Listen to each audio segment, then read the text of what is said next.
12.5 কোটি টাকা এবার আইপিএল এ দল পেলেও খেলা হচ্ছে না মুস্তাফিজুর রহমানের। তবে প্রশ্ন উঠেছে, খেলতে না গেলেও সেই পুরো টাকা পাবেন কি তিনি?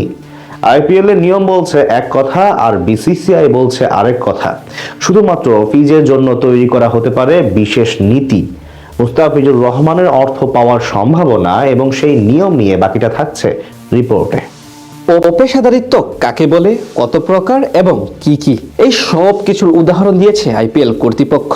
ছোট মনের উদাহরণ দিতে দিতে একদম তলানিতে নেমেছে বিসিসিআই। এক মুস্তাফিজুর রহমানকে না খেলানোর জন্য পুরো নড়ে চড়ে বসেছে দেশটির ক্রিকেট সংশ্লিষ্টরা।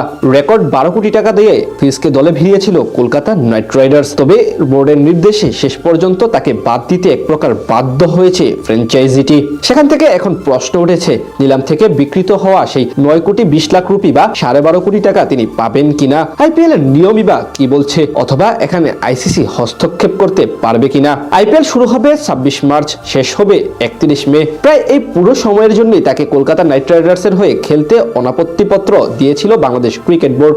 মধ্য এপ্রিলে দ্বিতীয় ভাগে এক সপ্তাহের জন্য শুধু বাংলাদেশের ফেরার কথা ছিল তার, অর্থাৎ চুক্তির বেশিরভাগ অর্থই পাওয়ার কথা ছিল ফিজের। কিন্তু এখন অবশ্য পড়তে হচ্ছে দোটানার মাঝে। নিয়ম বলছে বিসিসিআই চাইলে আইপিএল এর বিষয়ে যে কোনো সিদ্ধান্ত যে কোনো সময় নিতে পারবে, এমনকি নির্দিষ্ট কোনো খেলোয়াড়কে খেলা থেকে বিরত রাখা বা নিষেধও করতে পারবে। তবে মুস্তাফিজের বিষয়টি নজিরবিহীন। এর আগে কোনো খেলোয়াড়কে নিলামের মাধ্যমে দলভুক্ত করে ফেলার পর শুধুমাত্র নিজেদের অভ্যন্তরীণ বিষয়ের কারণে সরিয়ে দেওয়া হয়নি। তাই এদিক থেকে নতুন করে সিদ্ধান্ত নিতে হবে দেশটির ক্রিকেট বোর্ডকে। সেখান থেকে তাদের বেছে নিতে হবে আইপিএলে নো প্লে নো পে বা খেলা না হলে বেতন নয় এই নিয়মকে। এই নিয়ম তখনই প্রযোজ্য যখন কোনো খেলোয়াড়কে নিলাম থেকে কেনার পর তিনি একটি ম্যাচও না খেলেই টুর্নামেন্ট থেকে সরে যান। এই সরে যাওয়া হতে পারে চোট বা অন্য যে কোনো কারণে। এ ধরনের ঘটনায় খেলোয়াড়টিকে কোনো পারিশ্রমিক দেওয়া হয় না। তবে যেহেতু ফিজ নিজের ইচ্ছায় টুর্নামেন্ট থেকে সরে যায়নি, উল্টো বিসিসিআই নিজেদের অপেশাদারের প্রমাণ দিয়ে এমন সিদ্ধান্ত নিয়েছে, তাই এক্ষেত্রে বিষয়টি ভিন্ন রকম।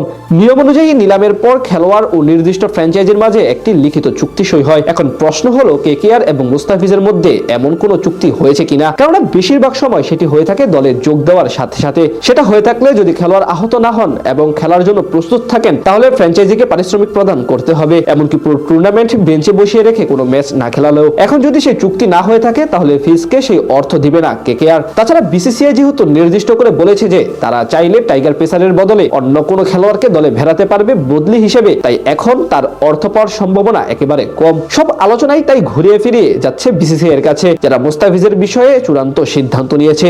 এখন বিসিসিআই যদি নতুন করে কোনো নিয়ম প্রণয়ন করে তাহলে অর্থ পাবে না কাটার মাস্টার। এই বিষয়ে আইসিসিও কোনো হস্তক্ষেপ করতে পারবে না। অপেশাদারিত্ব কাকে বলে, কত প্রকার এবং কি কি, এই সব কিছুর উদাহরণ দিয়েছে আইপিএল কর্তৃপক্ষ।